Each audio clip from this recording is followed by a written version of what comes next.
It's 7:18 in the evening, and you'll sit in on the bed, staring at one fixed point on the wall.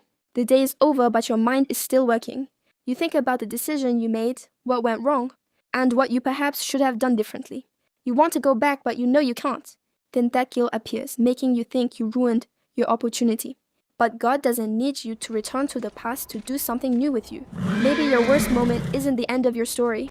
Maybe it's the place from which God begins to rebuild it. 2. You're in a store and see something you want to buy. You pick it up, look at the price, and then put it back on the shelf. No one knows what you felt in that small moment. It's not only about not being able to buy it. It's about remembering everything you're trying to build while you're still counting every dollar. And then frustration appears. When is my situation going to change? But maybe God is forming something in you that money cannot buy. Discipline, patience, and character. One day, you could have more than you imagined today.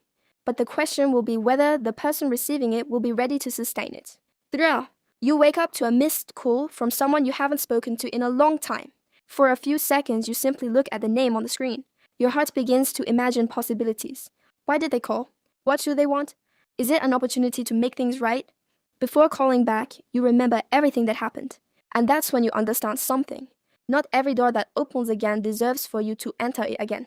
God can also give you discernment to recognize when a second chance truly comes from Him, and when it's simply an old temptation using a familiar face. 4. You're washing the dishes after dinner when suddenly you remember something someone told you years ago, a phrase that seemed small but ended up becoming a voice inside your head. You're not capable. Since then, every time you try to move forward, that phrase appears. You've changed jobs, you've grown, you've learned, and you've survived things that person never imagined. But you still hear that voice. Maybe you no longer need to prove anything to that person. Maybe you need to stop living as if you're still trying to convince them that they were wrong. 5. You open an old folder on your computer and find a project you abandoned. You look at it and remember the excitement you felt when you started. You also remember exactly why you left it. Someone told you it wouldn't work. Maybe they were right. Maybe they weren't. But now you're a different person. You have more experience, more knowledge, and a story you didn't have before. Sometimes we don't abandon a dream because God said no. We abandon it because our opinion managed to speak louder than our faith. And maybe that project doesn't need to become exactly what it was before. Maybe it needs a new version of you. 6. You're waiting in a room and look at the clock every few minutes. You've been waiting for an answer for too long. Around you, everyone seems to be moving forward while you're still in the same place. That feeling can make you think God has forgotten you. But wait, a seed also seems to be doing absolutely nothing while it's beneath the ground.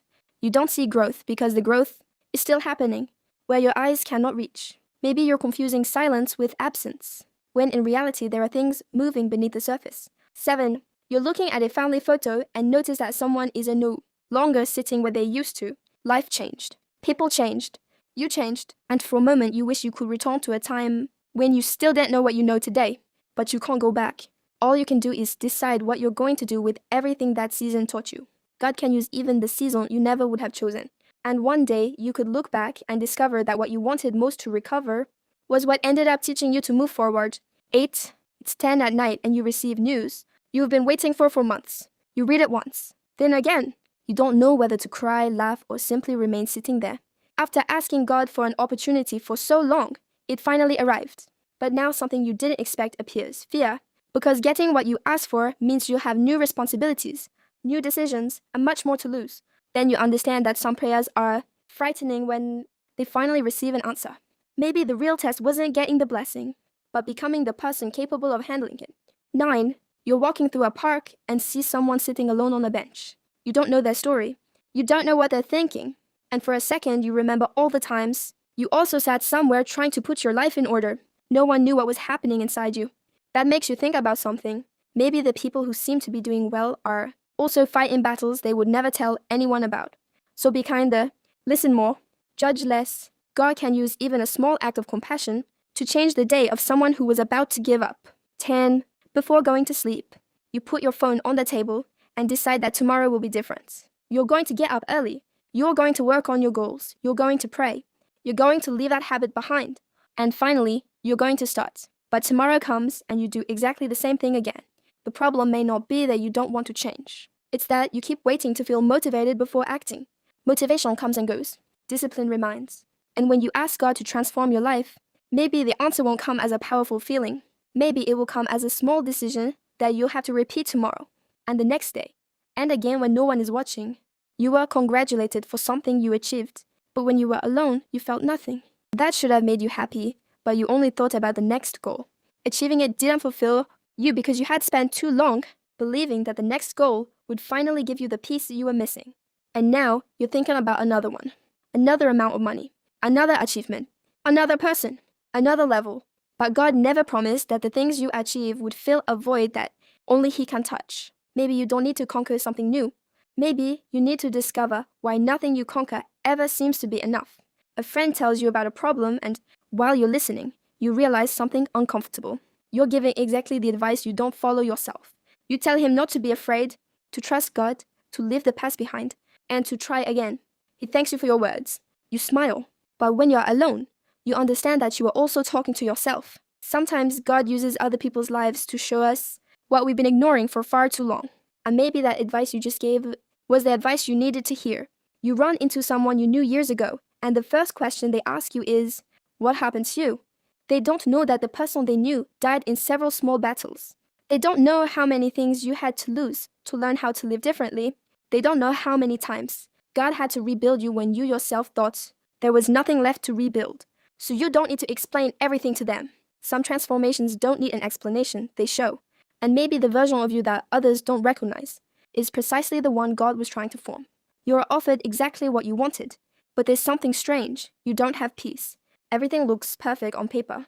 The money is good, the opportunity is great, and everyone tells you it would be absurd to reject it. But inside you there's a discomfort that doesn't go away. And there, a truth appears that few people want to accept. Not everything that looks like a blessing comes with peace. Sometimes we want a door so badly that we stop asking ourselves if we should enter. God can also protect you with an opportunity that doesn't arrive, or with an opportunity you decide to reject. One day you discover that you've been saying, "When this is over, I'll be okay," for months. When the problem is over, when you have money, when you find a partner, when you get a job, when everything falls into place. But a new difficulty appears and you move the date again. You can spend years waiting to start living that way. God didn't ask you to enjoy life only when everything was perfect. There are things you can only learn in the middle of chaos. Gratitude, trust, love, forgiveness. Maybe the life you're waiting for doesn't begin when your problems disappear. It begins when you stop postponing your peace. 6. Someone disappoints you, and your first reaction is to build a wall. You don't want to trust again because you already know how it ends. So you decide it's better not to need anyone. It seems like strength, but over time you discover the price. You also kept out people who never intended to hurt you.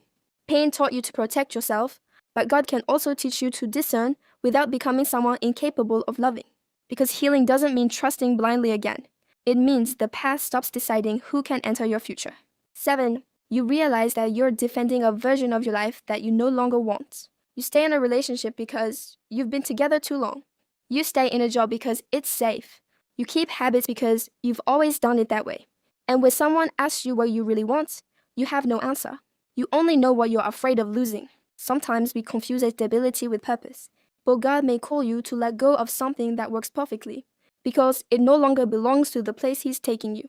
8. Someone asks you for forgiveness, and you discover that you're still angry.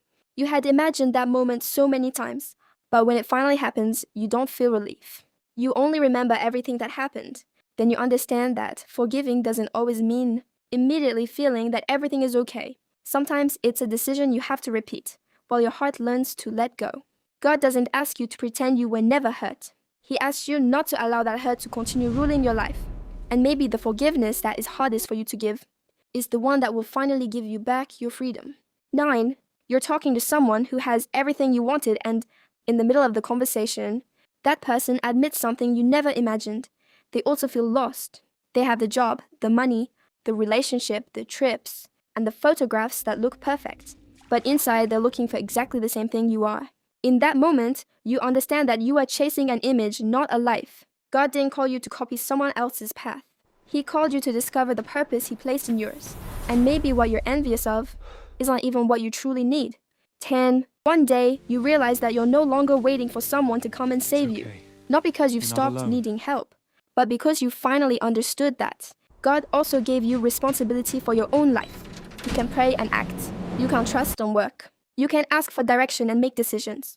Faith isn't sitting and waiting for heaven to do everything while you remain still. It's walking, knowing that you don't control the outcome, but you can control your obedience. And maybe the answer you've been waiting for from God for so long has already arrived in the form of a responsibility that is now yours to take.